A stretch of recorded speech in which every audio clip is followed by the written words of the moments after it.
Okay, so we're there in Genesis chapter 38, and last week we started looking at the life of Joseph. The last portion of the book of Genesis is mostly focused on him. But chapter 38 is all about a completely different set of events that happened to Judah. And it doesn't actually involve Joseph at all, but it's a very important account for a number of reasons. So we'll just jump straight into it because we've got quite a bit to get through.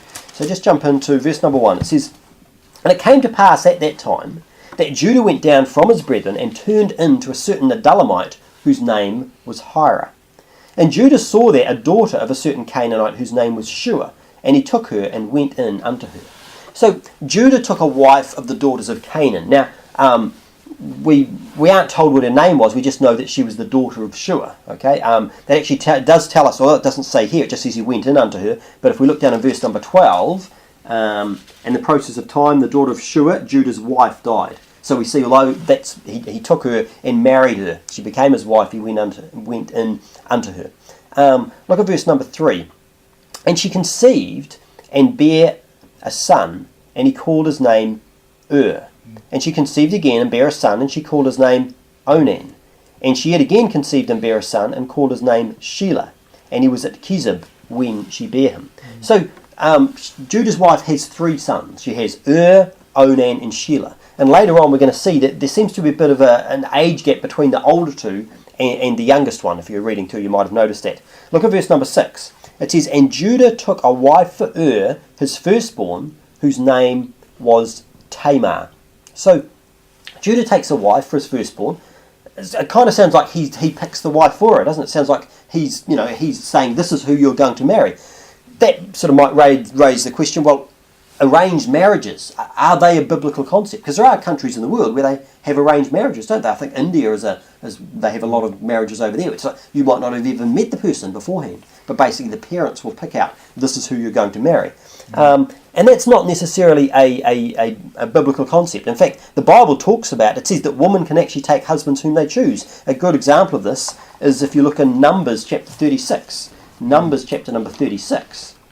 Numbers chapter number 36. And we see the account of the daughters of Zelophehad. Numbers chapter number 36. It says, "And the chief fathers of the family," verse number 1, "of the families of the children of Gilead, the son of Machir, the son of Manasseh, of the families of the sons of Joseph, came near and spake before Moses and before the princes, the chief fathers of the children of Israel. And they said, The Lord commanded my Lord to give the land for an inheritance by lot to the children of Israel. And my Lord was commanded by the Lord to give the inheritance of Zelophehad, our brother, unto his daughters." He's basically reminding him of this, what God had said, to say, look, the inheritance needs to go to Zelophehad, to his daughters. And it says, "And if they be married to any of the sons of the other tribes of the children of Israel, then shall their inheritance be taken from the inheritance of our fathers, and shall be put to the inheritance of the tribe whereunto they are received. So shall it be taken from the lot of our inheritance." He's saying, look, God said that what's supposed to happen is that these daughters are supposed to get an inheritance. They're supposed to get the land because their father didn't have any sons, only had daughters, and so his land was going to be passed on to his daughters. But they're saying, but what if these daughters marry people from a different tribe? Then won't that mean the land then goes off and gets inherited by them?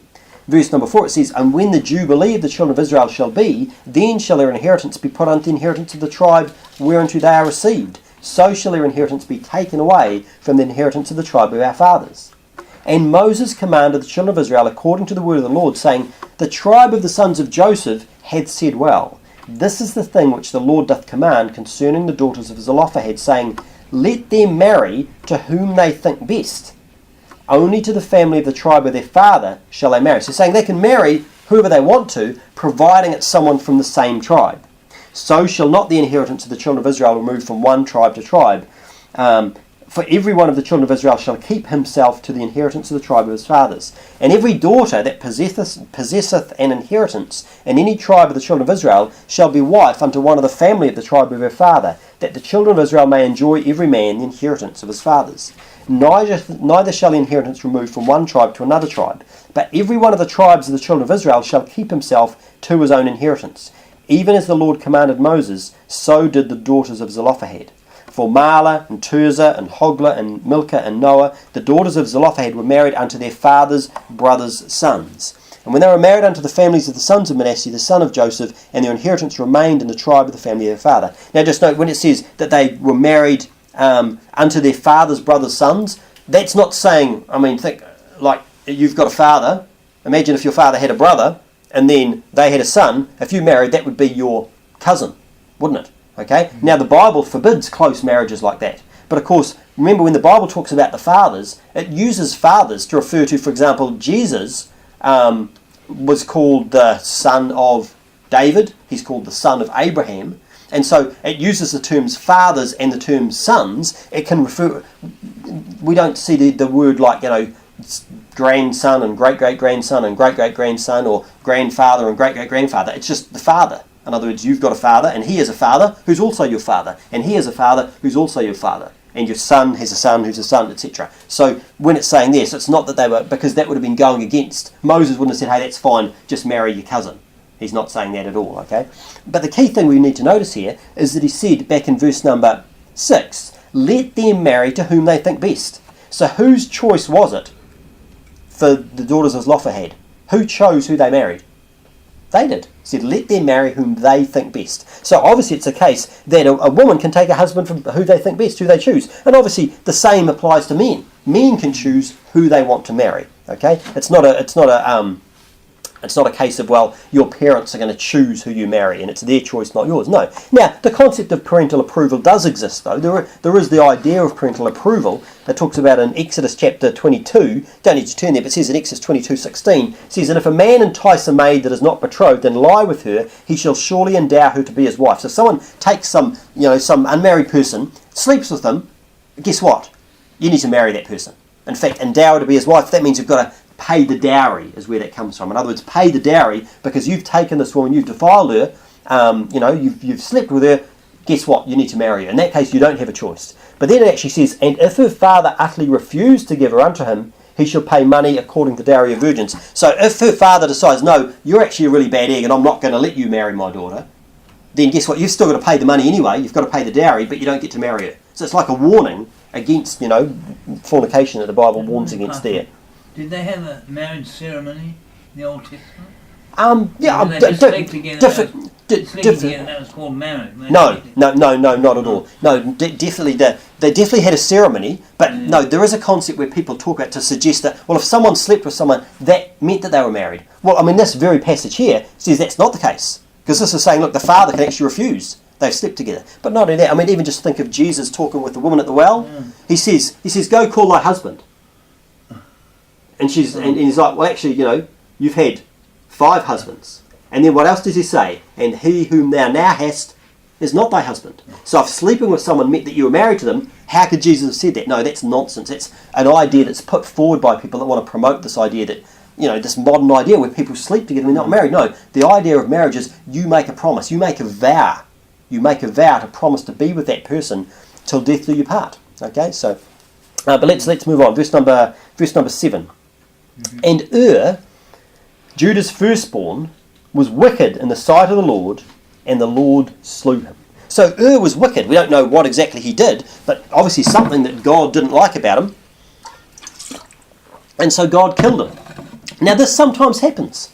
Obviously it's not always the case, but there are many places in the Bible where God kills people. I mean, it says in, it talks about in the book of Numbers, 24,000 people committed fornication. God slew them. He killed them. It's recorded in the New Testament where I think 23,000 of them died in one day, but 24,000 died in total. Okay, and so God killed these people because of committing fornication. But of course, many people commit fornication and they don't get killed. Sometimes, in fact, we read it not that long ago, sometimes judgment does come in. Remember Shechem, he committed fornication with Dinah, didn't he? And what happened to him? He ended up getting killed by Simeon and Levi. So the judgment wasn't from God at that time, but because of what he'd done, people did get killed. But there were times when God kills people. I mean, a great example of this, sometimes, God even kills people just for lying. Have a look at Acts chapter number 5. Acts chapter number 5, very famous account, Acts chapter number 5. Acts chapter 5, actually, we'll just look back a wee fraction and look at, maybe look at verse number 34 of chapter 4, just to give a bit of context. It says, neither was there any among them that lacked, for as many as were possessors of lands or houses sold them, and brought the prices of the things that were sold, and laid them down at the apostles' feet, and distribution was made unto every man according as he had need. And Joseph, who by the apostles was surnamed Barnabas, which is being interpreted the son of consolation, a Levite, and of the country of Cyprus, having land sold it, and brought the money and laid it at the apostles' feet. So what's happening here is people are basically selling the stuff that they've got, they're bringing the money, so they're sharing stuff around, so no one's got any lack. Okay? But then in the next chapter, it says here, but a certain man named Ananias, with Sapphira his wife, sold a possession, and kept back part of the price, his wife also being privy to it, and brought a certain part and laid it at the apostles' feet. So he sold something, and he kept part of the money himself, and then he brought part of the money and gave it to the apostles. But Peter said, Ananias, why hath Satan filled thine heart to lie to the Holy Ghost, and to keep back part of the price of the land? He says, whiles it remained, was it not thine own? So he's saying, didn't you own the land? He's saying, yeah, you did. And after it was sold, was it not in thine own power? So he's saying, once you sold it, the money was yours. Why hast thou conceived this thing on thine heart? Thou hast not lied unto men, but unto God. And Ananias, hearing those words, fell down and gave up the ghost. And great fear came on all them that heard these things. So what happened? He died, right there, for lying. But then not only that, verse number 6, and the young men arose, wound him up, and carried him out and buried him. And it was about the space of 3 hours later when his wife, not knowing what was done, came in. And Peter answered unto her, tell me whether ye sold the land for so much. And she said, yea, for so much. Then Peter said unto her, how is it that ye have agreed together to tempt the Spirit of the Lord? Behold, the feet of them which have buried thy husband are at the door, and shall carry thee out. Then fell she down straightway at his feet, and yielded up the ghost. And the young men came in, and found her dead, and carrying her forth, buried her by her husband. And great fear came upon all the church, and upon as many as heard these things. And so notice what happened here. God killed 2 people for doing what? For lying. And all they were doing in lying, they were just trying to show off. They were trying to pretend that they were giving more than they really were. Pretending to have sold some land and were giving all the money when they're only giving part of it. And the thing is, they didn't have to give the money at all. They didn't even have to sell their land. But the fact that they lied about it and tried to look important. But see what happened here, it says because of them lying, God struck them dead. And then it says in great fear came upon all the church and as many as heard these things. And so when we see God sometimes judges people, that fear should come on us. And think, let's us not do that. In fact, that example of the fornication that we talked about, that's actually described in 1 Corinthians chapter number 10, where it describes that exact thing. And it says that they're an example for us that we shouldn't commit fornication like they did, etc., etc. Okay, let's look back in Genesis chapter number 38. Genesis chapter number 38, verse number 8. So Judah's firstborn, he'd been killed by God. Verse number 8, and Judah said unto Onan, go in unto thy brother's wife, and marry her, and raise up seed to thy brother. So Judah tells his other son to marry Tamar, and raise up seed unto his brother. Okay, and the idea is to basically to keep the name going. Okay, and the account of this is back in Deuteronomy chapter number 25. Deuteronomy chapter number 25. Let's have a look here. Deuteronomy chapter number 25, in verse number 5. Deuteronomy 25:5. Says, if brethren dwell together, and one of them die and have no child, the wife of the dead shall not marry without unto a stranger. Her husband's brother shall go in unto her, and take her to him to wife, and perform the duty of an husband's brother unto her. And it shall be that the firstborn which she beareth shall succeed in the name of his brother which is dead, that his name be not put out of Israel. And if the man like not to take his brother's wife, then let his brother's wife go up to the gate unto the elders, and say, my husband's brother refuseth to raise up unto his brother a name in Israel. He will not perform the duty of my husband's brother. Then the elders of his city shall call him and speak unto him. And if he stand to it and say, I like not to take her, then shall his brother's wife come unto him in the presence of the elders, and loose his shoe from off his foot, and spit in his face, and shall answer and say, so shall it be done unto that man that will not build up his brother's house. And his name shall be called in Israel, the house of him that hath his shoe loosed. So this is describing what's supposed to happen, is basically that if you got 2 brothers, one of them is married, dies without kids, the other brother should marry that wife, and the first child they have will have the name of the older brother who died, so it will continue on. Okay, that's basically what it's saying. And if he doesn't want to do that for whatever reason, then it's a shameful thing. That is basically what it's saying there.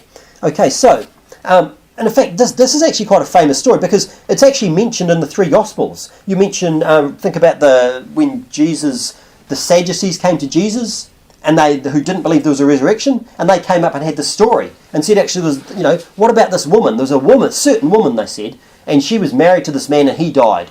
And so she married the brother, according to what it says here, and he died and married the brother. And all seven married her, and they all mysteriously died. And then they were saying, well, whose wife will she be in the resurrection? And Jesus said, well, you don't actually know. You don't know the scriptures nor the power of God. They don't marry at all. So it's a silly question you're asking. But they were pointing out to this thing of this was what was supposed to happen. And so the interesting thing is, though, we've just read that in Deuteronomy, which is in the time of, obviously, Moses wrote Deuteronomy. But if we go back, this is Genesis 38. This is a long, long time before Moses, because of course Moses is a descendant of Levi, Levi being one of Judah's brothers, remember? Okay, so this is way before. So it's like we can see here, this concept seems to have been around even before we see it recorded in the Bible. And I guess one of the things we do need to realise is that people early in the Bible, we don't necessarily know everything that they knew. We can read the Bible and think, well, at this point they knew this, at this point they knew that. But there are a lot of things that they would have known that were preached that we don't know. I mean, think about something, for example, think of Enoch. Now, Enoch was right back at the start. He was way back before the flood. And Enoch, his preaching is recorded in the book of Jude. Have a look, if you would, at Jude. Jude. Only one chapter in Jude. Jude chapter 1 verse 14 says, and Enoch also, the seventh from Adam, prophesied of these, saying, behold, the Lord cometh with 10,000s of his saints, to execute judgment upon all, and to convince all that are ungodly among them of all their ungodly deeds which they have ungodly committed, and of all their hard speeches which ungodly sinners have spoken against him. So Jude here is writing down stuff that Enoch preached. Now, the stuff that Enoch preached, that's the first place that we find it in the Bible.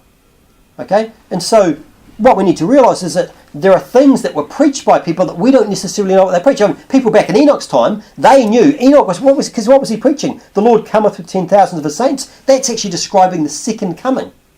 The second coming of Christ. Remember, Jesus is going to come back and all the saints with him. So look, this is what it's describing, the second coming is what's being described. So people back there must have known because Enoch was preaching it. So we don't necessarily know all that they knew. Okay, and we don't need to know because we've got God's complete revelation right here. Okay, but it's just something to bear in mind. Let's get back to Genesis 38 and look at verse number 9. Verse number 9. And Onan knew that the seed should not be his, and it came to pass when he went in unto his brother's wife that he spilled it on the ground, lest that he should give seed to his brother. So this is where Onan committed a sin, a serious sin. He went in unto his brother's wife, but he spilled it on the ground. Now, I'm not going to go beyond what the Bible is describing. If you understand what that means, I think those of you that are older, those have been married and so forth, will understand what that means. If you're not sure what it means, well, you'll find out later on. But basically, I'm not going to get more graphic than the Bible's getting. But when a man and woman go in together and he didn't do something he was supposed to do, he didn't give, he was supposed to give lest that he should give seed to his brother. It says he spilled it on the ground. So he didn't want for Tamar to have a child. He didn't want to do what he was supposed to be doing.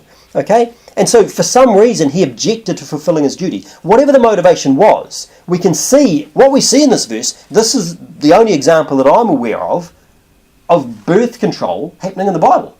I mean, he was supposed to be going into Tamar and there was supposed to be a child produced, but instead he spilled it on the ground so that there wouldn't be a child produced. Well, what does God think about what happened? We don't have to wonder, because look what it says in verse number 10. And the thing which he did displeased the Lord, wherefore he slew him also. So God kills Onan because of what he did. So it must be something pretty serious. Now, can you make a watertight case that the thing that displeased God was Onan practicing birth control? I don't actually think that you can do that from these three verses. Okay? Onan's father, Judah, he commanded him to do something, which we see later is backed up by the law of Moses. He does part of it, maybe the part that he satisfied him, but he didn't do the most important part. The very reason why he was given that command. So you might say, well, why was God angry? there's a number of reasons why God might have been angry. I mean, one reason could have been because he disobeyed his father. I mean, doesn't the Bible say, children, obey your parents in the Lord? For this is right, honour thy father and mother, which is the first commandment with promise, that it may be well with thee, and thou mayest live long on the earth. Well, that didn't happen to Onan, did he? He didn't live long on the earth. He lived a very short time because God killed him. Okay, maybe it was because he was being disobedient to his father. Maybe it was because he practiced a form of birth control, and that's what we're going to look at in a second.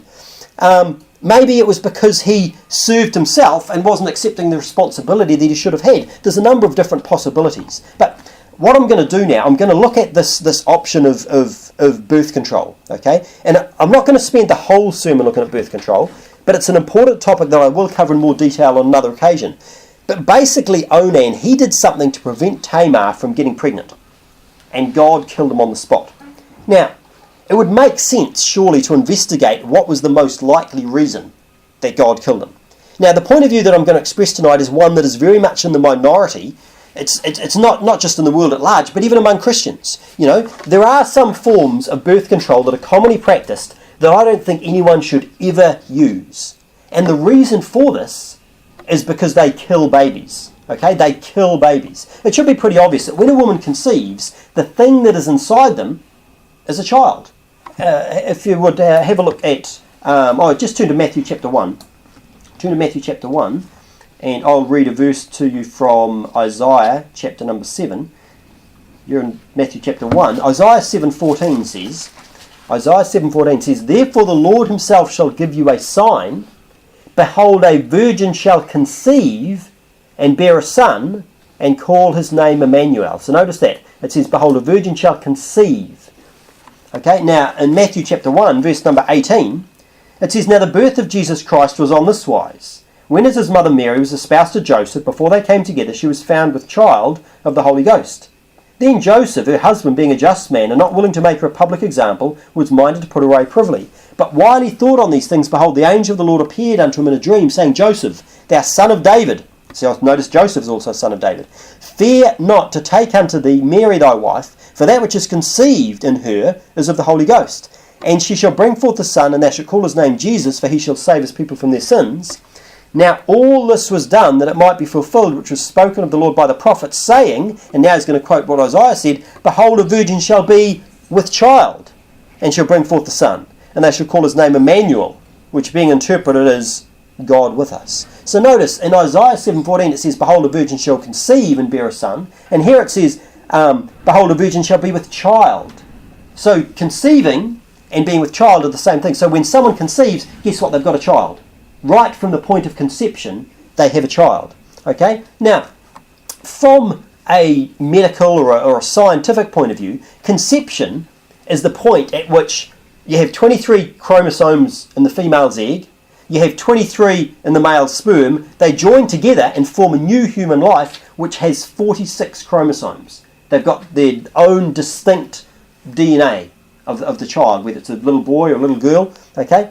Now, within my lifetime, many medical authorities have changed the definition of conception to refer to implantation instead of fertilisation.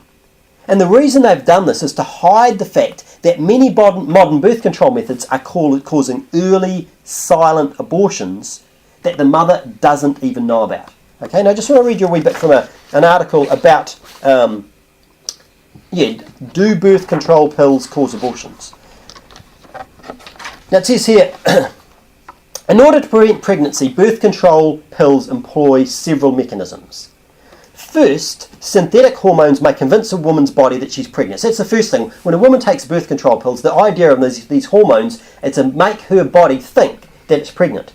So what that does is that then stops the ovaries from releasing an egg.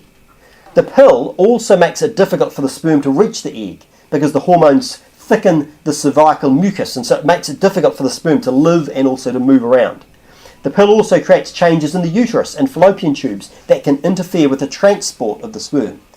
So, despite the hormone's ability to prevent the release of eggs, sometimes a breakthrough ovulation takes place. So sometimes, even though someone's on the pill, what happens? An egg actually still gets released. How often this happens depends on several factors. What kind of pill the woman's taking, how consistently she takes them, even how much she weighs, and the fact is, even with using it correctly and consistently, some formulations of the pill, ovulation can still happen in maybe 2% of cycles. Some of them will even allow over 50% of cycles. Now, when a woman ovulates, she can become pregnant. When she releases an egg, she can become pregnant. However, the pill has mechanisms that can cause an abortion before a woman knows that she has conceived. If a sperm does fertilise the egg, the newly conceived baby can get transported more slowly through the fallopian tubes because of how they've been altered by the pill. Okay, so it can be slow to be transported. Thus, the child may not reach the uterus where he or she needs to implant and receive nourishment for the next 9 months. Because the fallopian tubes are changed, the baby may accidentally implant there, causing an ectopic or tubal pregnancy, which is fatal to the baby and can also be life-threatening for the mother. And interestingly, in these days of a lot of people using the pill, the number of ectopic pregnancies has been increasing. If the baby is able to safely travel to the uterus, he or she may not be well received. One reason for this is the chemicals in the pill thin out the lining of the woman's uterus, the endometrium. As a result, the baby may not be able to implant. At other times, the child will attach to the wall, but he or she will be unable to survive because the normally thick and healthy uterine wall is shriveled and is therefore unable to nourish the baby. So because of the pill, it's meant that the place where it's supposed to be implanted is not in great state. The pill also impacts the woman's progesterone level. This causes the lining of the uterus to break down and eventually shed as it would in a normal menstrual cycle, and that further denies the baby's attempt to implant. So all these things are to stop the pregnancy continuing. Now, many doctors are concerned about the fact that women are not informed that the birth control pill can cause an abortion as well as pregnancy. In fact, in one medical journal it says, if any mechanism of any oral contraceptive violates the morals of any particular woman, the failure of the physician or care provider to disclose this information would effectively eliminate the likelihood of that woman's consent was truly informed and would seriously jeopardise her autonomy. So you're saying, look, if the doctor hasn't really told her, the woman, this is what can happen, then it can't really be informed consent that she's given because she doesn't know. The average person doesn't know.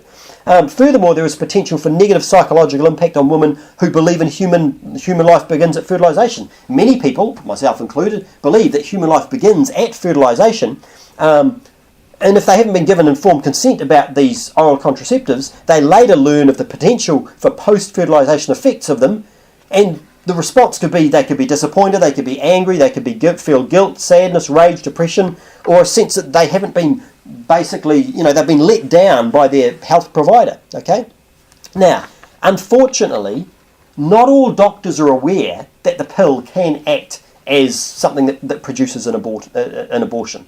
Dr. Walter Larimore admitted that he'd prescribed the pill for nearly 20 years. This guy was a doctor. He was prescribing the pill to people for 20 years. He used it within his own marriage before anyone informed him that it could have such an effect. So he didn't know. His wife was on the pill. He was prescribing the pill to his patients.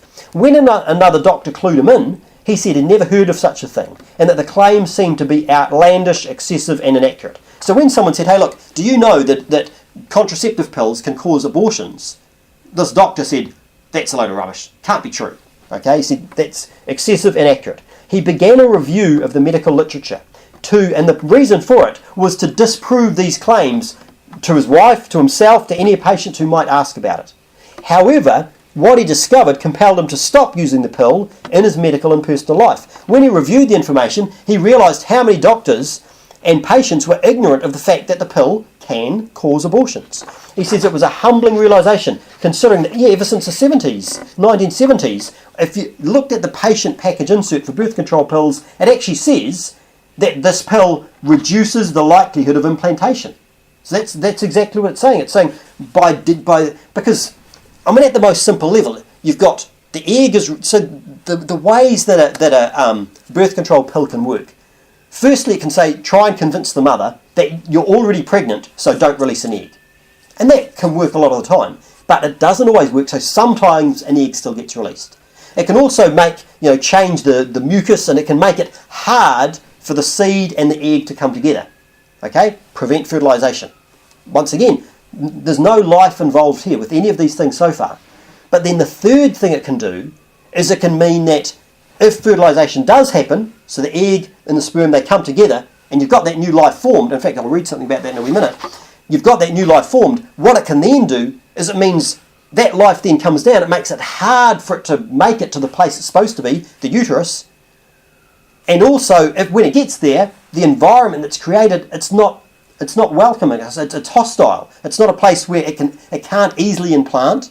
And even if it does implant, it's not going to be nourished well. And then, obviously, the whole thing can just be shed and disappear. And so, in that third instance, what that's talking about is that's a life that has come into being that has been terminated. It's been aborted. It's an early silent abortion. And you say, well, how do you know? Is it really the case that life is formed? I mean, everyone knew this 30 years ago before they changed the medical literature. In fact, people still know it now. There's an article from the Telegraph in April 2016. It says, interesting, it says, human life begins in a bright flash of light as a sperm meets an egg. Scientists have shown for the first time after capturing the astonishing fireworks on film. An explosion of tiny sparks erupts from the egg at the exact moment of conception. Okay, this is just in the Telegraph, the UK newspaper. Scientists had seen the phenomena occur in animals, but it's the first time it's been also shown to happen in humans. Not only is it an incredible spectacle, highlighting the very moment that a new life begins, but the size of the flash can be used to determine the quality of the fertilised egg. And it goes on talking about how, well, that's a good thing for doing IVF and stuff like that. But the point about it is, when the sperm and the egg come together, there's actually a flash of light. You know, it kind of reminds me of the Bible. It says, you know, it talks about Jesus gives light to every man that cometh into the world. And it's an interesting thing. And it says, this is when life is created. Okay, everyone knows that's when it's created. But of course, what's happened, in fact, I'll read about here, is that, what does it say here? Yeah, many women would never have agreed to use a drug or device that could cause an early abortion. Those in favour of such contraceptives knew that the issue had to be resolved. In 1964, a Planned Parenthood doctor, speaking of another type of abortion promoting birth control method, he recommended that scientists not disturb those people for whom this is a question of major importance. He added that the judges and theologians trust the medical community, and if a medical consensus develops and is maintained that pregnancy and therefore life begins at implantation, eventually our brethren from the other faculties will listen. 1 year later, the American College of Obstetricians and Gynecologists decided to redefine pregnancies. In its words, this is what they said: conception is the implantation of a fertilised ovum. So instead of defining conception as fertilisation, when the seed and the egg come together, they're saying no, they've decided that life begins nearly a week later at implantation. At the time, they said this was because pregnancy could not be detected before then. Today, science is able to detect pregnancy before implantation, but the American College of Obstetricians and Gynecologists, they still won't correct its definition. The original change had nothing to do with scientific discovery in women's health, reproductive biology, but the doctors today are still split on this issues. Okay, so what we're sort of saying is they've redefined what conception is. They now say that conception, well, that's not fertilisation, it's not when they come together. Conception is not until it gets implanted. So if we can do something beforehand to stop it from happening, then we haven't done an abortion. But that's really not the case.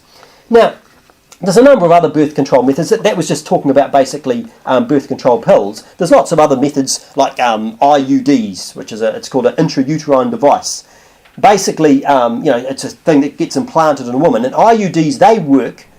In fact, this is directly from Wikipedia. This is they work primarily by preventing fertilisation. So that's their primary purpose, is to prevent fertilisation. Progesterone released from the hormonal IUDs may prevent ovulation from occurring, but only partially. So it's saying it might prevent the eggs from being released, but only partially, which means sometimes it does, sometimes it doesn't. The hormone also thickens the cervical mucus, so the sperm cannot reach the fallopian tubes. Same thing we saw before. Copper IUDs contain no hormones, but the copper ions in the cervical mucus are toxic to sperm. They also cause the uterus and fallopian tubes to produce a fluid that contains white blood cells, copper ions, enzymes, and all sorts of things. A combination that is also toxic to sperm. The very high effectiveness of copper-releasing IUDs as emergency contraceptives implies they may also act by preventing implantation of the blastocysts. So notice it says these IUDs also work as an emergency contraceptive. Now, I think, what's an emergency contraceptive? The idea of an emergency contraceptive is doing something after the fact to prevent a pregnancy. You might have heard of the morning after pill.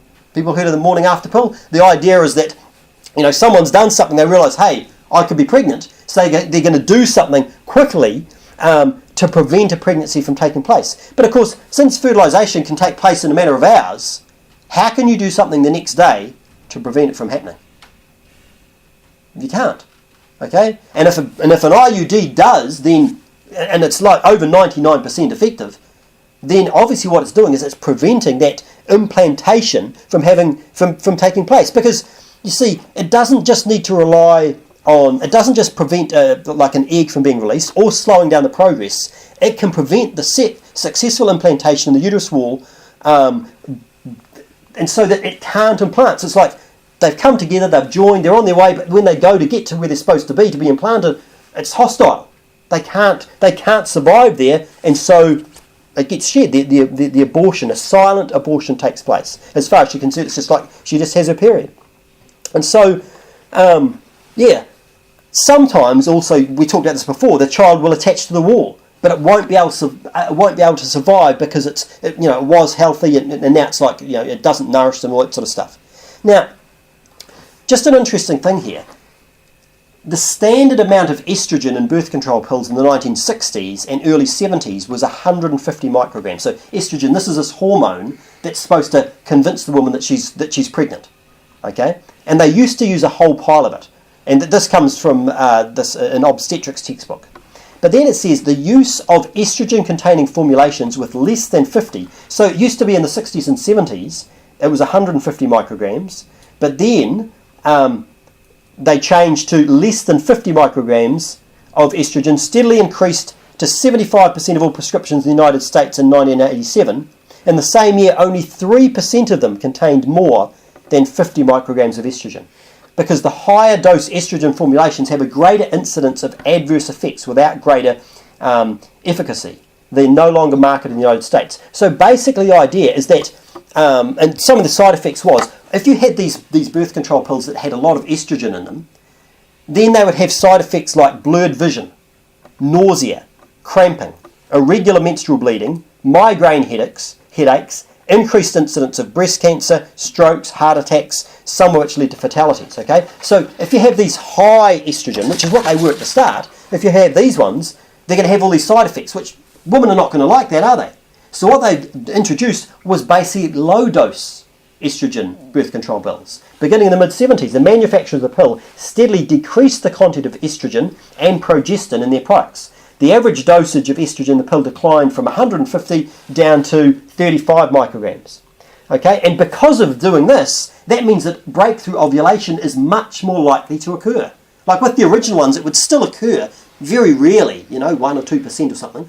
But with the change to this low dose pill, it's much more likely to happen. So that means eggs are getting released a whole pile, which means that the secondary effect of it's the implantation being prevented, which is killing a child. Because when they come together, you've got the spark, you've got the sperm and the egg come together, that's a new baby. That's a new life. Now, it travels down the fallopian tube looking for a place where it's supposed to implant. It gets there, and it can't. And it goes. What happens to it? It dies. That's what's going on. Okay? Now, any method of birth control that can cause an abortion is not something that anyone should ever do. Why? Because killing babies is murder. Now, it's not the subject tonight, but I recently heard a preacher describe abortion doctors as serial killers. I think that's a good description. And what would you describe someone who, for a job, they go down and they kill babies, and they do it again and again and again? A serial killer, that sounds like a good description. But I'm actually going to preach more fully about birth control in a future sermon, but we better get back to the rest of the chapter. But just so you understand what happens here, this is what's happened to Onan. He has done something that has displeased God, and God has killed him. Look at verse number 11. Then said Judah to Tamar his daughter-in-law, remain a widow at thy father's house till Shelah my son be grown. For he said, lest peradventure he die also, as his brethren did. And Tamar went and dwelt in her father's house. So Judah tells his daughter-in-law Tamar, wait till Shelah grows up, so you can marry him. But he doesn't really want to do this. I mean, and you can probably understand why, because she's been married to his 2 sons, older sons. They're both dead, and he's thinking, am I going to let her marry my 3rd one? It sounds a bit like that one with the seven brothers, and you can understand. So Tamar goes back to her father's house in the meantime, just to wait. But now look at verse number 12. And in process of time, the daughter of Shua, Judah's wife, died. And Judah was comforted and went up unto his sheep shearers to Timnath, he and his friend Hira the Adullamite. So Judah's wife dies, and this is kind of relevant to what happens later. We see he goes on a trip with his friend. Verse number 13. And it was told Tamar, saying, Behold, thy father-in-law goeth up to Timnath to shear his sheep. And she put her widow's garments off from her, and covered her with a veil, and wrapped herself, and sat in an open place, which is by the way to Timnath. For she saw that Shelah was grown, and she was not given unto him to wife. So Tamar finds out where Judah is gone, and basically sets a trap for him. She pretends to be a prostitute, and she covers her face so she won't be recognised. Her motivation for doing this is that she realises that Judah's not going to give Shelah as a husband. Look at verse number 15.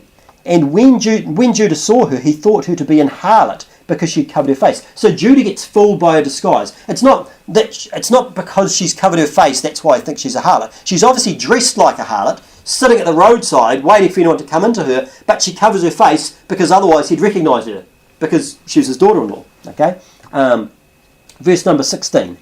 And he turned in unto her by the way, and said, Go to, I pray thee, let me come in unto thee, for he knew not that she was his daughter-in-law. And she said, What wilt thou give me, that thou mayest come in unto me? And he said, I will send thee a kid from the flock. And she said, Wilt thou give me a pledge till I send it? So he propositions her. She says, Well, what are you going to pay me with? And he says, Well, I'll give you a young animal from the flock. And she says, Well, can you give me some surety? Can you give me, how do I know you really, because you haven't got it with you, how do I know you're going to give me this animal? What are you going to give me? Verse number 18. And he said, What pledge shall I give thee? And she said, Thy signet, and thy bracelets, and thy staff that is in thine hand. And he gave it her, and came in unto her, and she conceived by him. Verse number 18. So he basically says, he says, What do you want as payment? And she says, Your signet, bracelets and staff, probably stuff that's quite valuable, but her real motive for asking them is because they can actually be used to identify him, as we see later on. He agrees, he goes in unto her, and she becomes pregnant. Interestingly, this verse says, and she conceived by him. So it sounds like conception happens straight away, doesn't it? Verse number 18, she conceived by him. Verse number 19, and she arose and went away, and laid by her veil from her, and put on the garments of her widowhood. So she leaves and puts on her widow's garments again. Verse number 20, and Judah sent the kid by the hand of his friend the Adullamite to receive his pledge from the woman's hand, but he found her not. Then he asked the men of that place, saying, Where is the harlot that was openly by the wayside? And they said, There was no harlot in this place. And he returned to Judah and said, I cannot find her. And also the men of the place said that there was no harlot in this place. So Judah sends his friend to make good on his agreement. Obviously his friend is, has got no problems with the bad things that he's been up to. But he can't find her. In fact, the only people he can find say, there was never a prostitute in this place. I mean, how there's certain places where prostitutes hang out. Maybe if you're, is it up in Auckland, is it K Road, what it's called? Or various places around the world, they have places where this is where the prostitutes hang out. And so the people say, oh, there was never been a prostitute here. It'd be like if someone comes down your street and says, hey, look, where's the prostitute that hangs out here? And you're like, what are you talking about? There's no prostitute normally in our street. Verse number 23. And Judah said, let her take it to her, lest we be shamed. So he does know that he's doing what's wrong. Behold, I sent this kid, and thou hast not found her. So Judah, he realises he's not going to get his stuff back. She's obviously made off with him. He kept his part of the deal, but he can't do anything more unless people find out about it. Now look at verse number 24. And it came to pass that about 3 months after, that it was told Judah, saying, Tamar thy daughter-in-law hath played the harlot, and also, behold, she is with child by whoredom. And Judah said, bring her forth, and let her be burnt.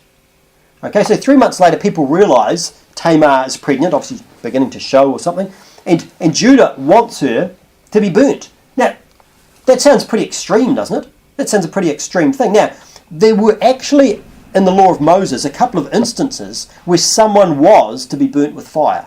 And that's in Leviticus chapter 20 verse 14. It talks about if a man takes a wife and her mother, God says that is wickedness. All of them get burnt. Okay? That's in Leviticus 20:14. But in Leviticus 21:9, it actually says the daughter of a priest that plays the whore. As if the daughter of the priest and you play the whore, then you would be burnt. Okay? And you think, well, why is that? Well, the fact is there were actually extra rules for the priest and his family. Kind of like in the New Testament, there's extra conditions upon a pastor. Okay? So, for example, a priest wasn't allowed to marry someone who'd been a whore. He wasn't allowed to. Now, someone else could, but he couldn't. Okay? But anyway, what's happening here, Judah's reaction, that doesn't fit that criteria. Judah's reaction doesn't really seem to have any justification. So why would he be overreacting like this? Probably a likely reason for it is he knows that he's done wrong by Tamar. He knows he's done wrong by her and not giving her Shelah as a husband like he should have. He knows he's done wrong, and so now he's overreacting. And often when people are in the wrong, they will often lash out in an exaggerated way because their own conscience is troubling them. And that's something we need to remember. When people do things to us, when people say things to us, when people are, maybe someone's saying nasty things about you, maybe I don't know if you've ever had someone tell lies about you. I've had people tell lies about me, had bad things happen. We need to remember sometimes that they can do that because of what they're doing that's wrong. And so we need to maybe sometimes just keep our emotions away from, just because someone's doing something to us, that doesn't mean that we then have to respond in the same way, And often that reveals when people are doing these wrong things, it's because they are in the wrong in the first place. Look at verse number 25. Verse number 25. And when she was brought forth, she sent to her father-in-law, saying, By the man whose these are, am I with child. And she said, Discern, I pray thee, whose are these? The signet and the bracelets and the staff. So Tamar produces Judah's signet, bracelets and staff and says, Look, I'm with child by the man who these are. So it's like he's been caught out. This is the person who came in unto me. Here's the staff. Here's the signet. Here's the bracelets. Look at verse number 26. And Judah acknowledged them, and said, She hath been more righteous than I, because I gave her not to Shelah my son, and he knew her again no more. So Judah acknowledges his own wrongdoing, and this is a really important thing to do. You see, because we're all going to do wrong sometimes. It doesn't matter who you are. Everybody's going to do wrong, and it's important when you do wrong to acknowledge that you've done wrong. It says actually have a look in Proverbs chapter 29. Proverbs chapter 29 and verse number 1. Because the opposite, what's the opposite of someone acknowledging that they've done wrong? Not acknowledging. They just pretend they haven't. They just keep sticking with the lie, holding on and saying, no, didn't do anything wrong. In fact, there's an expression the Bible uses. It talks about hardening their neck. Because the opposite, to admit you've done wrong, that takes humility. You've got to humble yourself. And when you humble yourself, think of when you lower yourself, that's being humbling. Where someone hardens their neck, it's like, no, I haven't done wrong. And that's what it says in Proverbs 29:1. He that being often reproved, so he's being told, hey, you're wrong, you're doing what's wrong, hardeneth his neck, shall suddenly be destroyed, and that without remedy. Have a look at Proverbs chapter number 21. Proverbs chapter 21 and verse number 29. Proverbs 21:29 says, A wicked man hardeneth his face, but as for the upright he directeth his way. Proverbs 28 verse 14. Proverbs chapter 28 verse number 14. Proverbs chapter 28 and verse 14. Proverbs 28:14 says, Happy is the man that feareth always, but he that hardeneth his heart shall fall into mischief. So God warns over and over again against people being hard-hearted, against people being hardening their necks, being stiff-necked, refusing to admit that they're wrong. And it's interesting, that doctor that we read about before, he admitted that he was wrong. He'd been prescribing birth control pills. He'd given his wife birth control pills. But what did he do? He admitted he was wrong. But a lot of doctors, there's too much writing on it. They can't admit that they're wrong. You know, I mean, you see the same thing with pastors. You know, did you know that there is no such thing as an infallible pastor? There's no such thing as a pastor who is right about everything. Everybody's wrong about some things, guarantee it. And yet there are pastors who will refuse to change. Why? Because, well, I've been teaching and preaching this particular doctrine for years, and then I suddenly discover, hey, it's wrong. That's just too hard for them. And so what they do, they harden their neck. They refuse to admit that they're wrong. Let's finish off. Genesis chapter 38, back in verse number 27. Genesis 38, verse number 27.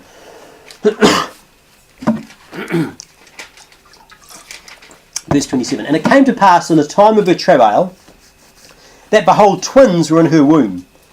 And it came to pass when she travailed, that the one put out his hand, and the midwife took and bound upon his hand a scarlet thread, saying, this came out first. And it came to pass, as he drew back his hand, that behold, his brother came out. And she said, how hast thou broken forth? This breach be upon thee. Therefore his name was called Pharez. And afterward came out his brother, that had the scarlet thread upon his hand, and his name was called Zerah. So what we're seeing here is that Tamar, she ends up having twins. It sounds like a very difficult birth. I mean, if one of them like is sticking his arm out and then disappears back in, and then the other one comes out, sounds like a horrific thing that she's gone through. The one that puts his hand out first, he ends up being born second. But the result of this sordid affair between Judah and his daughter-in-law are actually some very significant people. You know, Pharez, he ends up being the ancestor of Boaz. You might say, well, who's Boaz? Boaz, when we read the book of Ruth, we've got Boaz and Ruth, and then descended from them we have Jesse and then King David. So King David, everyone knows David and Goliath, the shepherd boy becomes the king. King David, he is actually descended. If you go back in his ancestry, you come up with Pharez, you come up with Tamar and Judah. Not only that, follow down, King Solomon, obviously down from there, and obviously that means Jesus. So Jesus is descended from Judah and Tamar. Okay?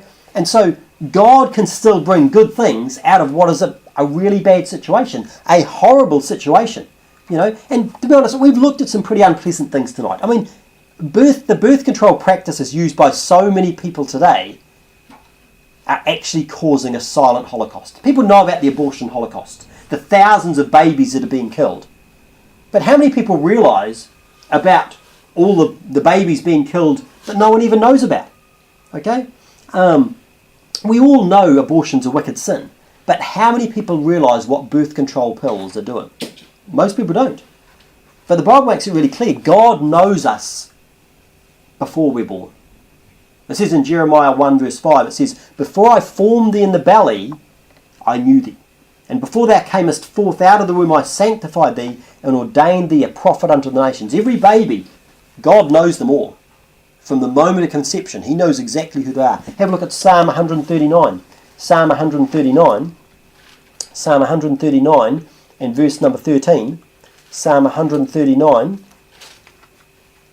Psalm 139 and verse number 13 says, for thou hast possessed my reins, thou hast covered me in my mother's womb. I will praise thee, for I am fearfully and wonderfully made. Marvellous are thy works, and that my soul knoweth right well. My substance was not hid from thee when I was made in secret, and curiously wrought in the lowest parts of the earth.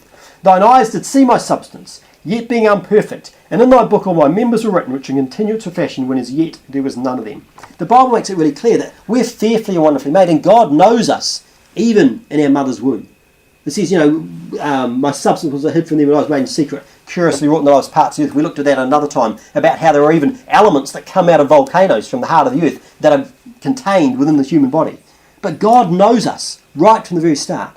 Now, maybe you might say, maybe you're someone who's had an abortion. Maybe you're someone who has used birth control pills. I mean, my wife and I used them. We used birth control pills at the very start of our marriage. You know, we didn't know anything about it. We didn't know about these things. Our first child ended up being a miscarriage. Okay? Did birth control pills have anything to do with it? I don't know, but it's possible. Because, I mean, what do birth control pills do? They make the womb a hostile place for a baby to be. And so what's the chance that when you stop taking them, it might still be hostile for a while? It could well be. I don't know, it's possible. But then again, if that hadn't happened, Daniel wouldn't be here today. Because Daniel came around in the time, if that first baby hadn't been a miscarriage, then Daniel wouldn't have come to pass. Okay? Because he came during that time. Okay? And so good things can come out of bad situations. In this chapter, we saw Judah commit a wicked sin. But out of that sin came King David, came Jesus Christ. Now understand, I'm not excusing sin. There's no excuse for what Judah did. There's no excuse for taking the lives of babies. But God can still bring good out of it. What if you're in that situation? Have a look at 1 John chapter number 1. 1 John chapter number 1. 1 John chapter number 1 and verse number 9. 1 John chapter 1 verse 9 says, if we confess our sins,